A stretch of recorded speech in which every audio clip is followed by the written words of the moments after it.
Hi hello guys, good evening guys. ಇವತ್ತು blog start ಮಾಡ್ತಿರೋ timings ಬಂದು ಆ್ಯಕ್ಚುಲಿ 4 ಗಂಟೆ ಆಗಿದೆ. ಈಗ ರಿತಿಕ್ಷನ್ನು ಕೂಡ ಟ್ಯೂಷನಿಗೆ ಕಳಿಸಿ ಬಂದಿದ್ದೀರಿ. ಸೊ ಅದಕ್ಕೂ ಮುಂಚೆ ಇನ್ನೂ ಯಾರ್ಯಾರು ನನ್ನ ಚಾನಲ್ನ ಸಬ್ಸ್ಕ್ರೈಬ್ ಮಾಡಿಲ್ಲ ದಯವಿಟ್ಟು ಸಬ್ಸ್ಕ್ರೈಬ್ ಮಾಡ್ಕೊಂಡು ಸಪೋರ್ಟ್ ಮಾಡಿ. ಹಾಗೆ ಸಬ್ಸ್ಕ್ರೈಬ್ ಮಾಡಿರೋ ಪ್ರತಿಯೊಬ್ಬರಿಗೂ ಕೂಡ ನನ್ನ ಕಡೆಯಿಂದ ಥ್ಯಾಂಕ್ಸ್ ಹೇಳ್ತಾ ಇವತ್ತಿನ ಬ್ಲಾಗ್ ನಮ್ಮ ಹೊಲದಲ್ಲೇ ಸ್ಟಾರ್ಟ್ ಮಾಡ್ತಾಯಿದ್ದೀನಿ. ನೋಡ್ತಾ ಇರ್ಬೋದು, ನನ್ನ ಫೇಸ್ ನೋಡಿದ್ರೆ ನಿಮಗೆ ಗೊತ್ತಾಗಿರುತ್ತೆ. ಸೊ ಇಷ್ಟೊತ್ತು ಆ್ಯಕ್ಚುಲಿ ಸ್ವಲ್ಪ ಹೊಲದಲ್ಲಿ ನಾವೇ ಸ್ವಲ್ಪ ಕಳೆ ಎಲ್ಲ ಇರೋದನ್ನು ಕೀಳೋಣ ಅಂತ ಬಂದಿದ್ದೀವಿ.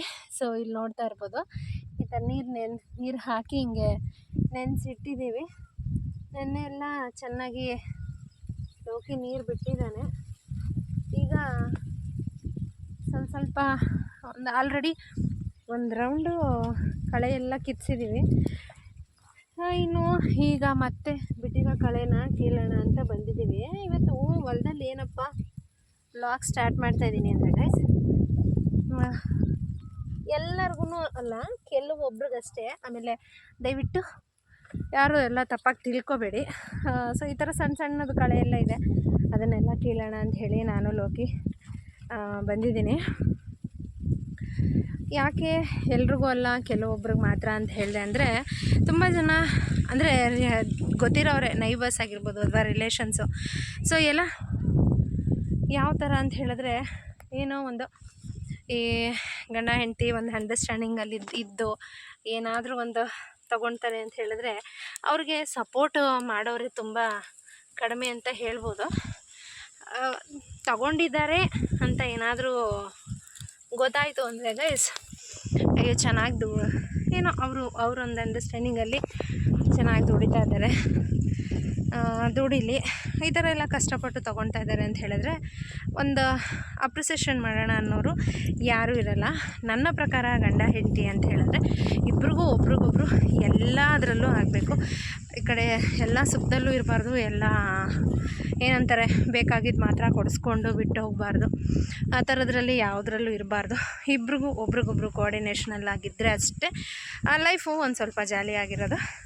ಹಾಗೆ ನನ್ನ ಸುಮಾರು ಜನ ಕೇಳುವಂಥ ಕಾಮನ್ ಕ್ವಶನ್ಸ್ ಏನು ಅಂದರೆ, ಗೈಸ್ ಹಳ್ಳಿಯಲ್ಲಿ ಹೇಗೆ ಬಂದು ಅಡ್ಜಸ್ಟ್ ಆಗಿದ್ದೀರಾ ಅನ್ನೋದು ಎಲ್ಲರೂ ಕೇಳೋವಂಥದ್ದು. ಕಾಮನ್ನಾಗಿ ನನ್ನ ಕೇಳ್ತಾ ಇರ್ತಾರೆ. ಅವ್ರಿಗೆ ಉತ್ತರ ಏನು ಹೇಳೋಕ್ಕೆ ಇಷ್ಟಪಡ್ತೀನಿ ಅಂದರೆ ಗೈಸ್, ಏನು ಮಾಡೋಕ್ಕಾಗೋದಿಲ್ಲ. ನಾವು ಎಲ್ಲಿ ಬಂದಿರ್ತೀವೋ, ಬಂದಿರೋ ಜಾಗದಲ್ಲಿ ಎಲ್ಲಿ ಮದುವೆ ಆಗಿರ್ತೀವೋ ಆ ಜಾಗದಲ್ಲಿ ಏನು ಸಿಗುತ್ತೋ ಅದನ್ನು ಅಡ್ಜಸ್ಟ್ ಮಾಡಿಕೊಂಡು ಹೋಗಲೇಬೇಕು. ಶೋಕಿನೂ ಮಾಡೋಕ್ಕೂ ತಯಾರಿರಬೇಕು, ಹಳ್ಳೀಲಿ ಜೀವನ ಮಾಡೋಕ್ಕೂ ತಯಾರಿರಬೇಕು, ಹೊಲದಲ್ಲಿ ಕೆಲಸ ಮಾಡೋದಕ್ಕೂ ತಯಾರಾಗಿರಬೇಕು. ಇತ್ತೀಚೆಗೆ ಎಲ್ಲರೂ ನನ್ನ ಕೇಳೋದು, ಇಷ್ಟೊಂದು ಅಡ್ಜಸ್ಟ್ ಆಗಿದ್ದೀರಾ, ಹೆಂಗೆ ಸಿಟಿಗೂ ಹಳ್ಳಿಗೂ ಅಡ್ಜಸ್ಟ್ ಆಗ್ತಾರಾ ಇಲ್ವಾ ಅನ್ನೋದನ್ನು ಕಾಮನ್ನಾಗಿ ಕೇಳ್ತಾರೆ. ಒಂದು ನಿಮಿಷ ಗೈಸ್, ಅಲ್ಲ ಆ್ಯಕ್ಚುಲಿ ಆಂಟಿ ಕರಿತಾ ಇದ್ದಾರೆ. ಏನು ಕೆಲಸ ಮಾಡ್ತೆ ಏನಂಟಿ, ಹಂಗೆ ಕೀಳ್ಕೊಂಡೆ, ತೆಳ್ಳಗಿದೆಯಲ್ಲ ಒಂದು ಸ್ವಲ್ಪ ಕೀಳೋಣ ಅಂತ. ಎಲ್ಲ ನಿಮ್ಮ ಥರ ದುಡ್ಡು ಕೊಟ್ಟು ಮಾಡ್ಸೋಕ್ಕಾಗುತ್ತಾ?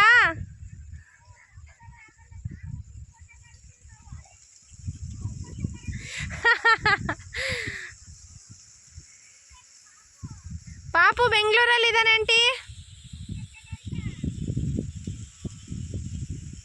ಊಟ ಆಯ್ತಾ?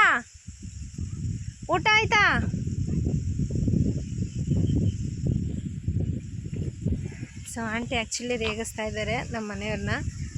ಲೋಕಿ ಹೊಲ್ದ ಹತ್ರ ಹೆಂಡ್ತಿಂಗೆ ಕರ್ಕೊಂಬಂದ್ಬಿಟ್ಟಿದ್ಯಾ ಅಂತ. ಸೊ ನಾನು ಆಗಲೇ ಹೇಳ್ತಿದ್ದೆ ಗೈಸ್, ನಾವು ಇವಾಗ ಏನಾದರೂ ಕೇಳ್ತೀವಿ ಅಂತ ಹೇಳಿದ್ರೆ, ಸಪೋಸ್ ಇವಾಗ ನಾವು ಏನಾದರೂ ನಮಗೆ ಬೇಕಾಗಿರೋವಂಥದ್ದೊಂದು ಗಂಡನ ಕೈಯಲ್ಲಿ ಏನಾದರೂ ಕೊಡಿಸ್ಕೊಂಡ್ರೆ ಆದಷ್ಟು ಕೆಲವ್ರಿಗೆ ಹೊಟ್ಟೆ ಉರಿನೇ ಇರುತ್ತೆ. ಅಯ್ಯೋ ಏನು ಕೊಡಿಸ್ಬಿಟ್ಟ, ಏನು ಬೇಕಾದರೂ ಕೊಡಿಸ್ಬಿಡ್ತಾನೆ, ಏನು ಬೇಕಾದರೂ ಮಾಡಿಬಿಡ್ತಾನೆ ಅಂತ. ಸೊ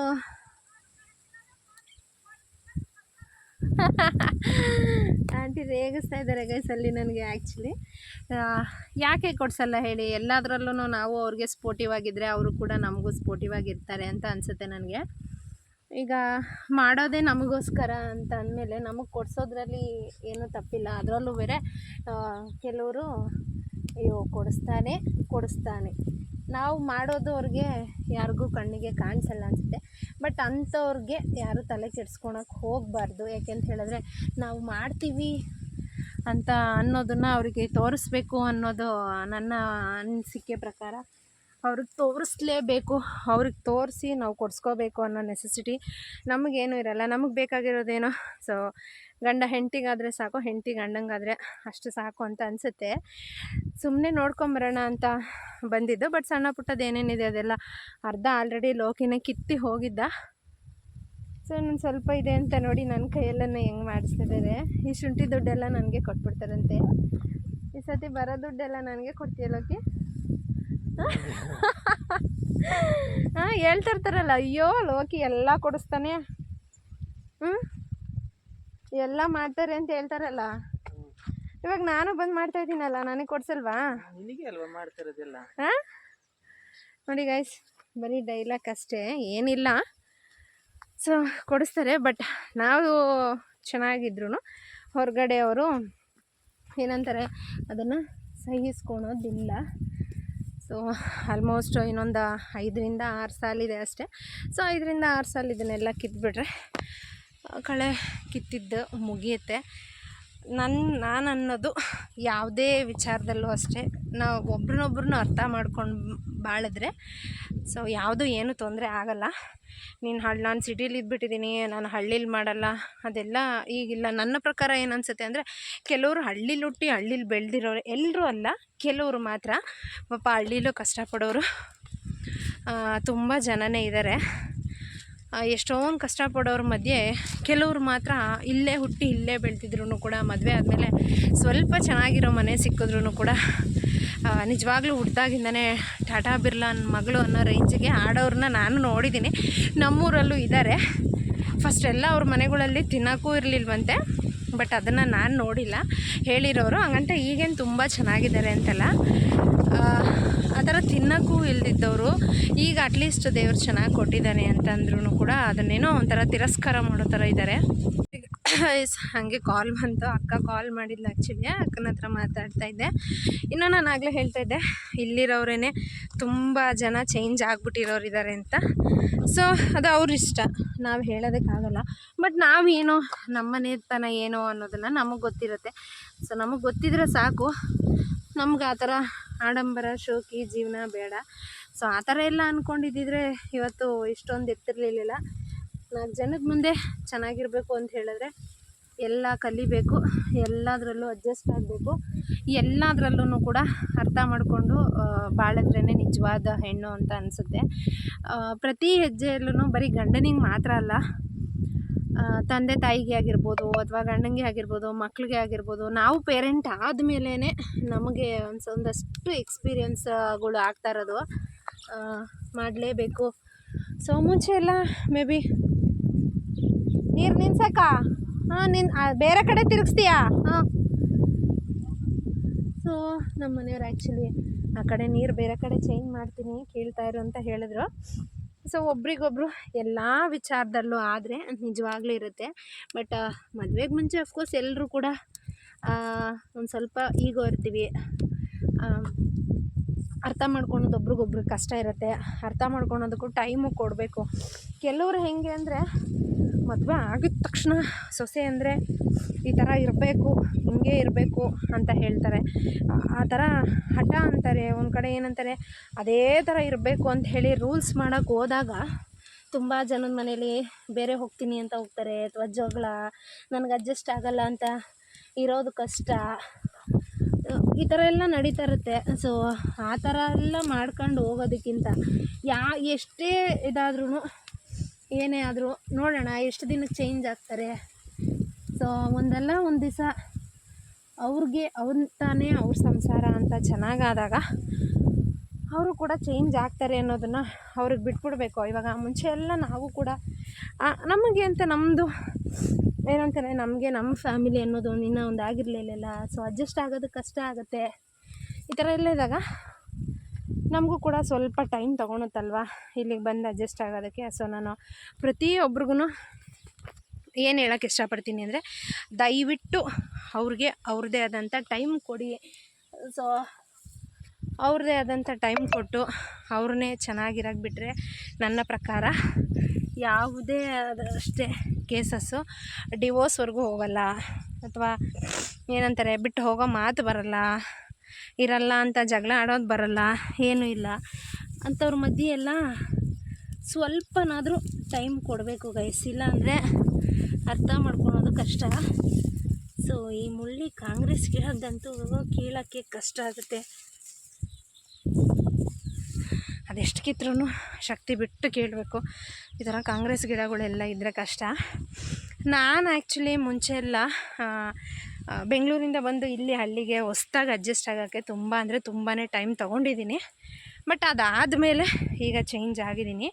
ಚೇಂಜ್ ಆದಮೇಲೆ ಒಂದಷ್ಟು ಇಂಪ್ರೂವ್ ಆಗಿ, ಸೊ ನಾವೇ ಒಂದು ಯಾರು ಅಂದರೆ ಅತ್ತೆ ಮಾವನ ಸಹಾಯ ಇಲ್ದಿರ ನಾವೇ ಒಂದು ಮನೆ ಕಟ್ಕೊಂಡು ನಾವೇ ಚೆನ್ನಾಗಾದ್ಮೇಲೆ ಆಮೇಲೆ ಕೆಲವ್ರು ಮಾತಾಡ್ತಾರೆ. ಏನಂತ ಮಾತಾಡ್ತಾರೆ ಅಂದರೆ, ಅಯ್ಯೋ ಅವನಿಗೆ ಏನು ಬಿಡಮ್ಮ, ಎಲ್ಲ ಕೊಡಿಸ್ತಾನೆ, ಎಲ್ಲ ಮಾಡ್ತಾನೆ ಅಂತ. ಬಟ್ ಅವನಿಗೆ ನಾವೇನು ಮಾಡಿದ್ದೀವಿ ಅನ್ನೋದು ಯಾರೂ ಮಾತಾಡೋಲ್ಲ. ಅವ್ರ ಸಂಸಾರದಲ್ಲಿ ಅವ್ರು ಚೆನ್ನಾಗಿರ್ತಾರೆ. ಈ ಥರ ಮೂರನೇ ಪರ್ಸನ್ಗಳು ಥರ್ಡ್ ಥರನೇ ಮಾತಾಡ್ತಾರೆ. ಅಂದರೆ ಅವ್ರಿಗೆ ಯೂಸ್ ಇಲ್ಲ, ಉಪಯೋಗ ಇಲ್ಲ. ಆ ಥರದ್ದು ಮಾತಾಡಿಕೊಂಡು ಅವ್ರ ಹೆಂಡ್ತಿದಿರಿಗೆ ಜೀವನ ಕಲಿಸ್ಕೊಳೋದು ಬಿಟ್ಟು ಕಂಡವ್ರ ಹೆಂಡ್ತಿದಿರು ಏನು ಮಾಡ್ತಿದ್ದಾರೆ, ಕಂಡವ್ರ ಮನೆ ಸೊಸೆದಿರು ಏನು ಮಾಡ್ತಾಯಿದ್ದಾರೆ, ಇದನ್ನೇ ತಲೆಗೆ ಹಾಕ್ಕೊಂಡು ಹೋಗ್ತಾರೆ. ಸೊ ಅದನ್ನು ಬಿಟ್ಟು ಅವ್ರಿಗೆ ಎಷ್ಟು ಬೇಕೋ ಅಷ್ಟು ನೋಡಿಕೊಂಡು ಅವ್ರನ್ನ ಚೆನ್ನಾಗಿರೋದು ಬಿಟ್ಟು ಅವ್ರ ಸೊಸೆದಿರನ್ನೂ ಅಷ್ಟೇ ಸ್ವಲ್ಪ ಅರ್ಥ ಮಾಡ್ಕೊಳೋಕ್ಕೆ ಟೈಮ್ ಕೊಟ್ಟರೆ ನಿಜವಾಗ್ಲೂ ಎಲ್ಲ ಹೆಣ್ಮಕ್ಳು ಕೂಡ ಏನಂತಾರೆ ಅವರ ಮ್ಯಾರಿಡ್ ಲೈಫಲ್ಲಿ ಅಡ್ಜಸ್ಟ್ ಆಗೋದಕ್ಕೆ ಅವ್ರಿಗೂ ಕೂಡ ಚಾನ್ಸಸ್ ಆಗುತ್ತೆ. ಯಾಕೆ ಇವತ್ತು ಈ ವ್ಲಾಗ್ ಮಾಡಿದೆ ಅಂದರೆ, ನಾನು ಆಗಲೇ ಹೇಳ್ದಂಗೆ ಕೇಳ್ಕೊಂಡು ಬಂದುಬಿಟ್ಟಿದ್ದಾಳೆ ಅವಳು. ಎಲ್ಲದರಲ್ಲೂ ಎಲ್ಲ ಮಾಡ್ಕೊತಾಳೆ. ಎಲ್ಲದರಲ್ಲೂ ಏನೋ ಯಾರೋ ಕೊಡಿಸಿದ್ದೇ ಹಾಕ್ಕೊಳೋದು, ಯಾರೋ ಕೊಡಿಸಿದ್ದೇ ಮಾಡೋದು, ಈ ಥರ ಮಾತಾಡ್ತಾರೆ. ಅವ್ರಿಗೇನು ಗೊತ್ತು, ನಾವು ಲೋಕ ಇವಾಗ ಕುರಿ ವ್ಯಾಪಾರ ಮಾಡೋಕ್ಕೆ ಹೋಗ್ತಾನೆ, ಮರಿ ವ್ಯಾಪಾರ ಮಾಡೋಕ್ಕೆ ಅವನೆಷ್ಟು ಕಷ್ಟಪಡ್ತಾನೆ ಅನ್ನೋದನ್ನು ಅವನಿಗೆ ಗೊತ್ತಿರುತ್ತೆ. ಯಾಕೆಂದರೆ ವ್ಯಾಪಾರಕ್ಕಂತ ಹೋದಾಗ 4-5 ದಿನ 3 ದಿನ ಈ ಥರ ಮನೆಗೆ ಬರಲ್ಲ. ಆ ಟೈಮಲ್ಲಿ ಮಕ್ಕಳನ್ನ ನೋಡಿಕೊಂಡು ನಾನು ಹೆಂಗಿರಬೇಕು ಅನ್ನೋದು ನನ್ನೊಬ್ಳಿಗೆ ಅಷ್ಟೇ ಗೊತ್ತಿರುತ್ತೆ ಎಕ್ಸ್ಪೀರಿಯೆನ್ಸು. ಇನ್ನು ಈ ಥರ ಇವತ್ತು ಸ್ಯಾಟರ್ಡೆ, ಅಂಗಡಿ ಈಗ ಆಲ್ರೆಡಿ 4:15 ಆಗಿದೆ. ಈಗ ಕ್ಲೋಸ್ ಮಾಡ್ಕೊಂಡು ಹೊಲದ ಹತ್ರ ಬಂದಿರೋದು. ಮಧ್ಯಾಹ್ನದ ಮೇಲೆ ಇಲ್ಲಿ ಕಳೆಗೆ ದುಡ್ಡು ಕೊಟ್ಟರೆ ಹೋಗುತ್ತೆ ಅಂಥೇಳಿ ನಾವೇ ಅಲ್ಪ ಸ್ವಲ್ಪ ಕಳೆ ಕೀಳ್ಕೊಂಡು ಒಂದೊಂದು ಹೊಲದಲ್ಲಿ ಈ ಥರ ಎಲ್ಲ ನಾವು ಕಷ್ಟಪಡ್ತೀವಿ. ನಾವು ಕಷ್ಟಪಟ್ಟು ನಾವು ಬೇರೆಯವ್ರಿಗೆ ಕೊಡೋ ಬದಲು ನಾವೇ ಏನಾದರೂ ಮಾಡಿ ತೊಗೊಳೋಣ ಅನ್ನೋ ಆಸೆ ನಮಗಿರುತ್ತೆ. ಇಷ್ಟೆಲ್ಲ ಕಷ್ಟಪಟ್ಟು ಹಿಂಗೆ ತೊಗೊಂಡು ಹಿಂಗೆ ಮಾಡಿಕೊಂಡಾಗ ಈಸಿಯಾಗಿ ಮಾತಾಡ್ಬಿಡ್ತಾರೆ, ಅಯ್ಯೋ ಅವಳೇನು ತೊಗೊಂಡ್ಲು ನೋಡು, ಮೈ ಮೇಲೆ ಹೆಂಗೆ ಹಾಕೊಂಡ್ಲು ನೋಡು ಅಂತ. ನೀವು ಕಷ್ಟಪಡಿ ಗುರು, ಕಷ್ಟಪಟ್ಟರೆ ಫಲ ಇದ್ದೇ ಇದೆ ಅಲ್ವಾ. ಕಷ್ಟಪಡ್ದಿರ ಇನ್ನೊಬ್ರು ಕಷ್ಟಪಟ್ಟು ಏನಾದರೂ ತೊಗೊಂಡ್ರೆ ಯಾಕೆ ಹೊಟ್ಟೆ ಕಿಚ್ಚು ನಿಮ್ಮ ಮನೇಲಿ ಬರೀ ಏನಂತಾರೆ ಮೂಲೆಯಲ್ಲಿ ಕುತ್ಕೊಂಡು ನನಗೆ ಚಿನ್ನದ ಮೊಟ್ಟೆ ಇಡು ಅಂತ ಹೇಳಿದ್ರೆ ಯಾರು ಇಡ್ತಾರೆ? ಇಲ್ಲ ಅಲ್ವಾ. ನಾವು ಬೆಳಗ್ಗೆ ಪ್ರತಿದಿನ 5 ಗಂಟೆಗೆ ಎದ್ದೇಳಬೇಕು, 8 ಗಂಟೆ ಅಷ್ಟರಲ್ಲಿ ಮನೆಯಲ್ಲಿ ಕೆಲಸ ಮುಗಿಸಿ ಮಗಳನ್ನ ಸ್ಕೂಲಿಗೆ ಕಳಿಸಿ ಅಂಗಡಿಗೆ ಹೋಗಿ ಅಂಗಡೀಲಿ ಸಂಜೆವರೆಗೂ ಇದ್ದು ಈ ಥರ ಏನಾದರೂ ಬೇಕು ಅಂತ ಹೇಳಿದ್ರೆ ಮನೆಗೂ ಕೂಡ ತೊಗೊಂಡು ಹೋಗಬೇಕು. ಈ ಥರ ಹೊಲ್ದ ಹತ್ರ ಬಂದು ಸೊಪ್ಪೆಲ್ಲ ಕಿತ್ಕೊಂಡು ಒಂದೊಂದು ರೂಪಾಯಿನೂ ಉಳಿಸ್ತೀವಿ. ಬಟ್ ಈಸಿಯಾಗಿ ಕಮೆಂಟ್ ಕೊಟ್ಬಿಡ್ತೀರಾ. ಇನ್ನು ಇಲ್ಲಿ ನೋಡಿ, ಇದು ಕಾಡಂದಿ ಬಂದು ಶುಂಠಿ ಎಲ್ಲ ಕಿತ್ತಾಕಿದೆ. ಈ ಶುಂಠಿ ಈಗ ಮನೆಗಾಗುತ್ತೆ ಅಂತ ಹೇಳಿ ತೊಗೊಂಡು ಹೋಗಬೇಕು. ಎಷ್ಟೊಂದು ಶುಂಠಿ ಪಾಪ ಒಂದು ಕುಚ್ಚೆ ಕಿತ್ತಾಕ್ಬಿಟ್ಟಿದೆ. ಈ ಥರ ಇಲ್ಲಿ ನೋಡ್ತಾ ಇರ್ಬೋದು. ಇವಾಗ ಇದನ್ನೆಲ್ಲ ಹಾಯ್ಕೊಂಡು ಹೋಗ್ತೀವಿ. ಮನೇಲಿ ಕೂತ್ಕೊಂಡು ಕೆಲವರು ಆಗಲೇ ಹೇಳಿದ್ನಲ್ಲ ನಾನು, ಹಳ್ಳಿ ಲುಟ್ಟಿ ಅಲ್ಲಿ ಬೆಳೆದಿರೋ ಅಂಥವ್ರೇ ಒಂದು ಹೊಲದ ಹತ್ರ ಬಂದು ಒಂದು ಸೊಪ್ಪು ತೊಗೊಂಡೋಗೋಕ್ಕಾಗಲಿ, ಒಂದು ಶುಂಠಿ ಆಗಲಿ, ಅಥವಾ ಒಂದು ಟೊಮೊಟೊ ಆಗಲಿ ಏನೂ ತೊಗೊಂಡೋಗೋಕ್ಕೆ ಬರೋಲ್ಲ. ಯಾಕೆಂದರೆ ಅವರು ತುಂಬ ಶ್ರೀಮಂತರು ಥರ ಇರ್ತಾರೆ. ಮನೆಯಿಂದ ಆಚೆನೂ ಬರೋಲ್ಲ, ತುಂಬ ಐಫೈ ಲೈಫು ಅನ್ನೋ ಥರ ಇದು ಮಾಡ್ತಾರೆ. ನಾವು ಇವಾಗ ಇಷ್ಟು ಶುಂಠಿ ತೊಗೋಬೇಕಂದ್ರೆ ಅಂಗಡೀಲಿ ಒಂದು 40 ರೂಪಾಯಿ ಬೇಕಾಗುತ್ತೆ. ಸೊ 40 ರೂಪಾಯಿ ಉಳಿಯುತ್ತೆ ಅಂತ ಹೇಳಿ ಹಿಂಗೆ ಬರ್ತೀವಿ. ಶೋಕಿ ಮಾಡೋದು ಮುಖ್ಯ ಅಲ್ಲ, ಶೋಕಿ ಮಾಡಿದ್ರೂ ನಮ್ಮ ದುಡ್ಡಲ್ಲಿ ಶೋಕಿ ಮಾಡೋದು ಮುಖ್ಯ ಅಂತ ಹೇಳ್ತೀನಿ. ಸೊ ಬನ್ನಿ, ಅಲ್ಲಿ ಲೋಕಿ ಆ ಕಡೆ ಶುಂಠಿ ಹೊಲಕ್ಕೆ ನೀರು ಬಿಡ್ತಾ ಇದ್ದಾನೆ, ತೋರಿಸ್ತೀನಿ. ಆ್ಯಕ್ಚುಲಿ ಈಗ ಇನ್ನೊಂದು ಸ್ವಲ್ಪ ಇನ್ನೊಂದು ಅರ್ಧ ಗಂಟೆ ಬಿಟ್ಟರೆ ಫುಲ್ಲು ಒಂದು ಹೊಲ ಕಂಪ್ಲೀಟ್ ಆಯಿತು. ಪ್ರತ್ಯಕ್ಷನ ಕರ್ಕೊಂಬರೋಕ್ಕೆ ಹೋಗಬೇಕು. ಇದನ್ನು ತಗೊಂಡು ಹೋಗು ಅಂತ ಹೇಳಿದ್ದೀನಿ. ಹಂಗೆ ನೀರು ಬಿಡೋ ಅವಸರದಲ್ಲಿ ಹಂಗೆ ಹೋಗ್ಬಿಟ್ಟಿದ್ದಾನೆ. ಮುಗೀತಾ ಎಲ್ಲ ಹಾಕಿ. ಇಲ್ಲಿ ನೋಡಿ ಶುಂಠಿ ಹೊಲಕ್ಕೆ ನೀರು ಹೆಂಗೆ ಬಿಡ್ತಾ ಇದ್ದಾರೆ. ವೆದರ್ ಆ್ಯಕ್ಚುಲಿ ಇನ್ನೂ ತಣ್ಣಗಿದೆ. ಆ ಕಡೆನೂ ವಾಲೆಲ್ಲ ಆಫ್ ಮಾಡ್ತಾ ಇದ್ದಾನೆ ಲೋಕಿ. ನೀರು ಬಿಟ್ಟಾಗಿದೆ. ಆ ಕಡೆ ಲಾಸ್ಟು ಆಫ್ ಮಾಡಬೇಕಾ? ಸೊ ಲಾಸ್ಟಲ್ಲಿ ಆಫ್ ಮಾಡು ಅಂತಿದ್ದಾರೆ.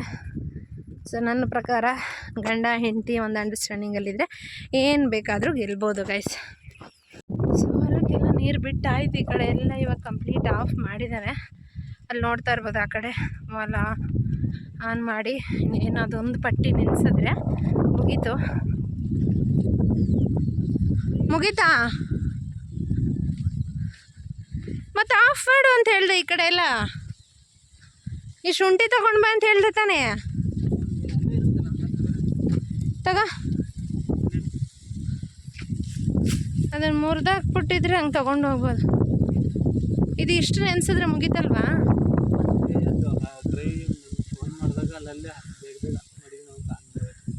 ಏ ಅಲ್ಲಿ ನೀರು ನಿಂತೈತೆ.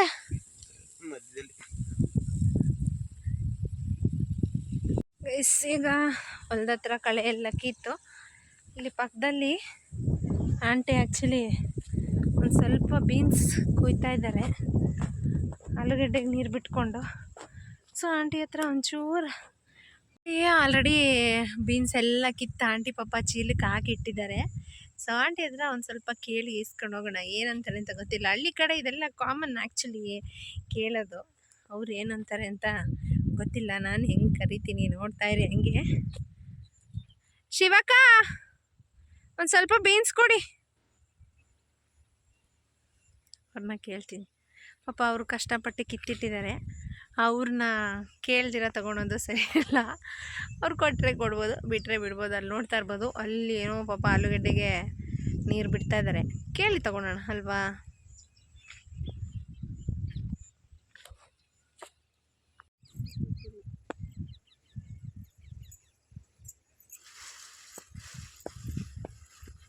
ನೀನು ವಾರ ವಾರ ಕೀಳ್ಬೇಕಾ?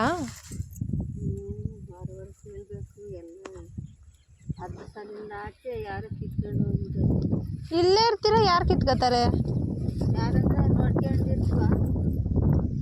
ಮರ ರೋಡೇ ಕಾಣಲ್ವ? ರೋಡ್ಗೆ ಮನೆಯಲ್ಲಿ ಅರ್ಧ ಸಾಲು ಕಿತ್ಕೊಂಡು ಹೋಗೋಷ್ಟು. ಅರ್ಧ ಸಾಲಲ್ಲ. ಅಲ್ಲಿಂದ ಜೊತೆ ನಾನು ಸ್ವಲ್ಪ ಹೊತ್ತು ಕೂತ್ಕೊಂಡು ಮಾತಾಡಿ ಮನೆಗೆ ಎಷ್ಟು ಬೇಕೋ ಅಷ್ಟು ಬೀನ್ಸ್ ತೊಗೊಂಡಿದ್ದೀನಿ.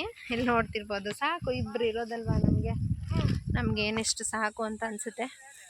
ಎಷ್ಟು ಸಾಕು ಅಂತ ಅಂದ್ಕೊಂಡಿದ್ದೀನಿ ಗೈಸ್. ಇನ್ನೇನು ಈಗ ಲಾಸ್ಟ್ ಸಾಲಲ್ಲಿ ಈ ಕಡೆ ನೋಡ್ತಾ ಇರ್ಬೋದು ನೀರು ಹೊಡಿತಾ ಇದ್ದಾರೆ. ಗಾಳಿ ನೋಡಿ ಹೆಂಗಿದೆ ಅಂತ. ಸೊ ವೆದರ್ ಕೂಡ ತುಂಬ ಚಿಲ್ಲಾಗಿದೆ. ಈ ಥರ ವೆದರ್ ಇದ್ದರೆ ನಮಗೂ ಹೊಲದಲ್ಲಿ ಕೆಲಸ ಮಾಡೋದಕ್ಕೆ ತುಂಬ ಖುಷಿ ಆಗುತ್ತೆ. ಇನ್ನು ಅಲ್ಲಿ ಬರ್ತಾ ಇದ್ದಾನೆ ಲೋಕಿ ಆ್ಯಕ್ಚುಲಿ. ಸೊ ಅಲ್ಲೊಂದು ಸ್ವಲ್ಪ ಆಗಲೇ ಶುಂಠಿ ಕಿತ್ತಿಟ್ಟಿದ್ನಲ್ಲ ಅದನ್ನು ತೊಗೊಂಬ ಅಂತ ಹೇಳಿದೆ. ಸೊ ನಾನು ಹಂಗೆ ತೊಗೊಂಬರ್ತೀನಿ ನಿಮಗೆ ರೋಡ್ ಸೈಡ್ ಬಾ ಅಂತ ಹೇಳ್ದೆ. ಅದಕ್ಕೆ ನಾನು ಈ ಕಡೆ ಈ ಬದಿ ಮೇಲೆ ನಡ್ಕೊಂಡು ಹೋಗ್ತಾ ಇದ್ದೀನಿ. ನಾನು ಏನು ಹೇಳ್ತೀನಿ ಅಂದರೆ ಗಂಡ ಹೆಂಡತಿ ಚೆನ್ನಾಗಿರೋದನ್ನು ನೋಡಿ ಯಾರೋ ಹೊಟ್ಟೆ ಕಿಚ್ಚು ಪಟ್ಕೋಬೇಡಿ.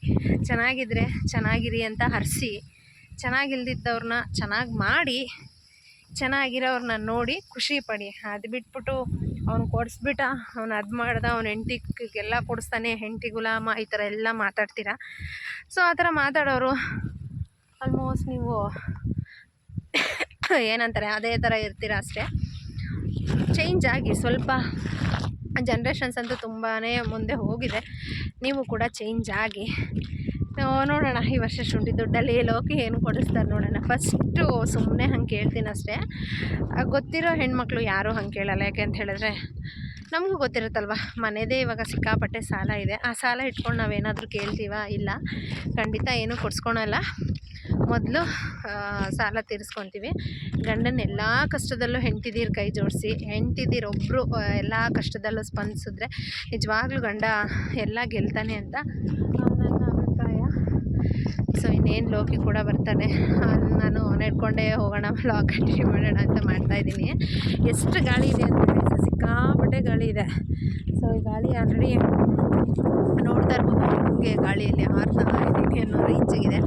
ಹೊಲದಲ್ಲಿ ಕಾಲ ಕಳೆಯೋದು ತುಂಬ ಚೆನ್ನಾಗಿದೆ, ತುಂಬ ಇಷ್ಟನೂ ಕೂಡ ನನಗೆ. ಸೊ ನೋಡೋಣ, ಆದಷ್ಟು ಬೇಗ ಇಲ್ಲಿ ಮನೆ ಕಟ್ಟಬೇಕು ಅಂತ ಅಂದ್ಕೊಂಡಿದ್ದೀವಿ. ಬಟ್ ಸದ್ಯಕ್ಕೆ ಆ ಸಾಲ ಎಲ್ಲ ತೀರಿಸಿ ಆಮೇಲೆ ಇಲ್ಲೂ ಕಟ್ಟಬೇಕು ಅಂತ ಅಂದ್ಕೊಂಡಿದ್ದೀನಿ. ನೋಡೋಣ ದೇವರು ಯಾವಾಗವಾಗ ಏನೇನೋ ನೀಡ್ತಾನೆ. ನಮ್ಮ ಅವನ ಮಗ ಹೋಗ್ತಾ ಇದ್ದಾನೆ ನೋಡಿ ನಕ್ಕೊಂಡು. ಕಂಡುಬಿಟ್ಟಾಗ ಖಂಡಿತ ಎಲ್ಲ ಆಗುತ್ತೆ. ಸೊ ಕೊನೆಯದಾಗಿ ಏನು ಹೇಳೋಕ್ಕೆ ಇಷ್ಟಪಡ್ತೀನಿ ಅಂದರೆ ಗೈಸ್, ಯಾರನ್ನೂ ನೋಡಿ ಹೊರ್ಕೋಬೇಡಿ, ಚೆನ್ನಾಗಿದೆ ಅಂತ ಹರಿಸಿ. ಅದರಲ್ಲೂ ಇಲ್ಲಿ ಅಂತೂ ಏನಾದರೂ ಕೊಡಿಸ್ಬಿಟ್ರೆ ಸಾಕು, ಸಿಕ್ಕಾಬಟ್ಟೆ ಹೊಟ್ಟೆ ಕಿಚ್ಚು ಪಟ್ಕೊತಾರೆ. ಸೊ ಲೋಕಿ ಬಂದ ಗೈಸ್, ಬನ್ನಿ.